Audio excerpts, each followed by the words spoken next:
Everyone feared the rude millionaire until the new waitress stood up to him in front of everyone. There's a cafe in the heart of downtown called the Maple Leaf. It's not fancy. Mismatched chairs, chalkboard specials, the scent of cinnamon and fresh bread clinging to the air. Regulars come for the coffee, but they stay for the kindness. That is, until he walks in. His name, Victor Langston. You've probably seen men like him, tailored suits that cost more than your rent, polished shoes that click like a metronome of power. Victor didn't come for the coffee. He came to be served, and not just served, obeyed. Every Tuesday and Thursday at 11:15 a.m., Victor would stride in, never say hello, never thank you. He'd snap his fingers if his latte wasn't hot enough. He once threw a muffin across the room because it had walnuts. I said, "No nuts." He barked as if the pastry had personally betrayed him. The staff, they tolerated it.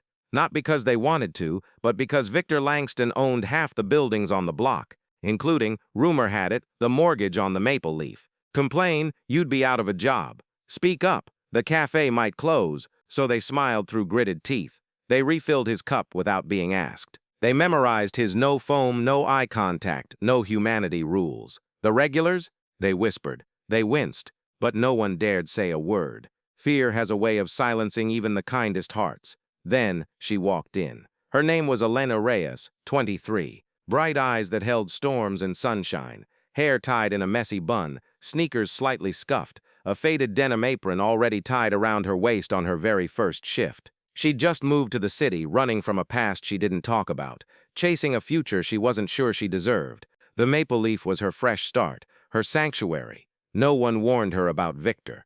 Not properly, anyway. Marta, the head waitress with 20 years under her belt, pulled her aside that morning. "Sweetheart," Marta whispered, glancing toward the door like she expected a hurricane to walk through. "When the man in the navy suit comes in, tall, cold eyes, smells like expensive cologne and entitlement, just do exactly what he says. Don't ask questions. Don't make suggestions. Don't look him in the eye too long." Elena blinked. "Is he dangerous?" Marta sighed. "Worse, he's powerful." And so, at 11:15 on a rainy Thursday, the bell above the door chimed, and Victor Langston entered. The cafe didn't just quiet, it froze. Conversation stopped mid-sentence. Cups hovered halfway to lips. Even the espresso machine seemed to hold its breath. Victor didn't notice. Or maybe he did, and enjoyed it. He slid into his usual corner booth, snapped open his tablet, and without looking up, raised one finger. That was the signal. Jenny, the usual waitress, paled. She was sick that day, stomach flu, and had begged Marta to cover for her. But Marta was swamped with a tour bus that had just pulled up outside.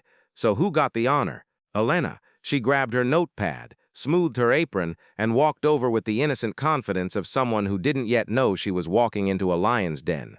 "Good morning, sir," she said warmly. "What can I get you started with today?" Victor didn't look up. Latte, oat milk, 175 degrees, no foam, and a blueberry scone, no crumbs on the plate. Elena scribbled it down. Coming right up, she turned, but paused. Looked back. "Actually, sir, our blueberry scones today are baked with a hint of lemon zest. It's really lovely. Would you like to try it? Or I can check if we have plain." Victor's head lifted slowly. His eyes, sharp, ice blue, locked onto hers. The cafe collectively sucked in a breath. "You're new," he said. Not a question. "Yes, sir. First day." He leaned back. "Do you always question your customers on their first day?" Elena smiled, not nervously, not apologetically, just kindly. "Only when I think they might enjoy something even better than what they ordered." A muscle twitched in Victor's jaw. "I don't enjoy surprises. I enjoy obedience. Bring me what I asked for." "Exactly." Elena nodded. "Of course." She walked away, and the cafe exhaled. Behind the counter, Marta gave her a look that said, "You survived. Don't push it." Elena made his latte with care, steamed the oat milk just right, scraped every visible crumb off the scone plate, even warmed the plate, something Victor had never asked for, but she thought he might appreciate. She set it down gently in front of him. "Here you go, Mr. Langston. Latte at 175, no foam, blueberry scone, crumbs removed. I warmed the plate for you. Hope that's all right." Victor stared at the plate, then at her. "You warmed it?" "Yes, sir. Thought you might like it." He didn't say thank you, didn't smile, just picked up his spoon and tapped the side of the cup. "Too hot."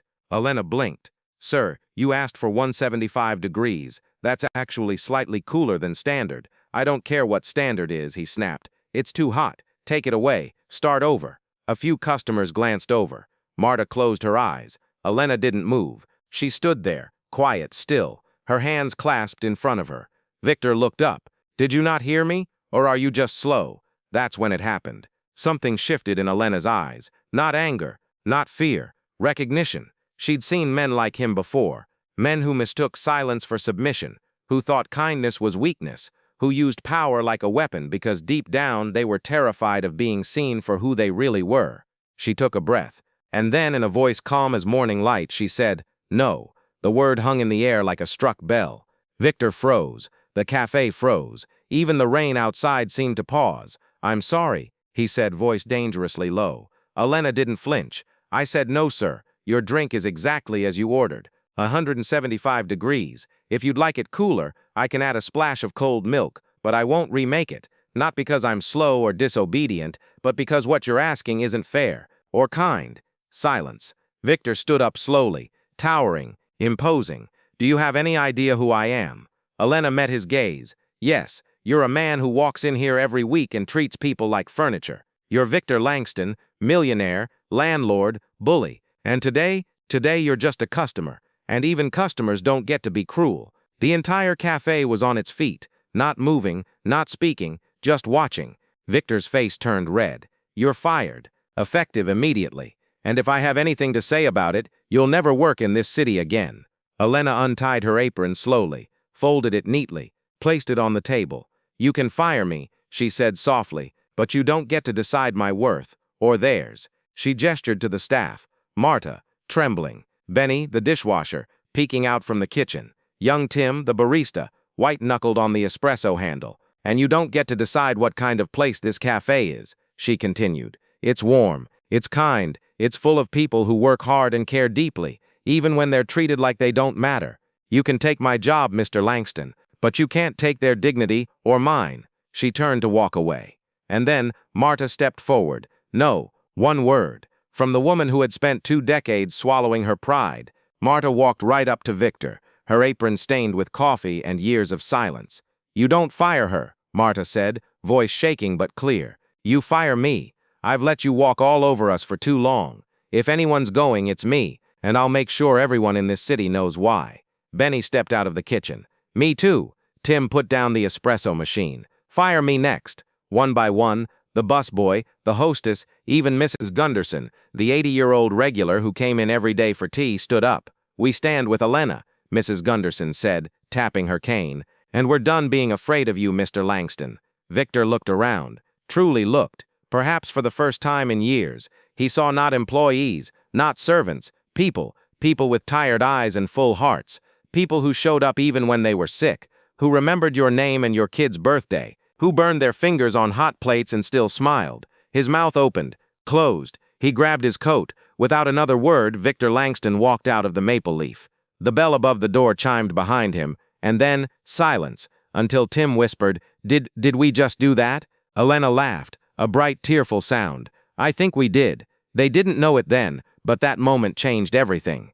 Victor didn't return the next week, or the week after. Rumors flew. Some said he was suing. Others said he'd sold his stake in the building. A few claimed they saw him at a different cafe, sitting quietly in the corner, actually saying thank you.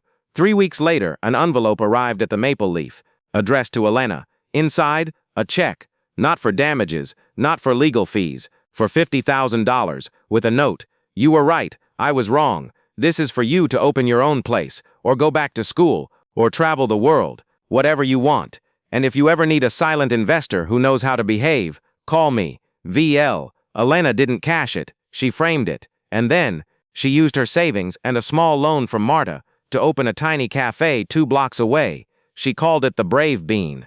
The first day it opened, half the staff from the Maple Leaf walked in, not as employees, as partners. And guess who was sitting at table 4, sipping a latte, oat milk, 175 degrees, no foam, when she walked by? Victor. He looked up, smiled. Small, awkward, real. "Tastes better when you're not terrified," he said. Elena grinned. "Welcome back, Mr. Langston." And for the first time, he replied, "Thank you. Sometimes the bravest thing you can do is say no, not with anger, not with violence, but with quiet, unshakable dignity. Elena didn't set out to change a man. She just refused to let him break her or the people around her. And in doing so, she gave everyone else permission to stand up too, because courage is contagious. If this story moved you, please like, subscribe, and share. You never know who needs to hear that their no matters. And if you've ever stood up or wished you had, tell us your story in the comments below. You're not alone. Stay brave. Stay kind. We'll see you in the next story. The Brave Bean,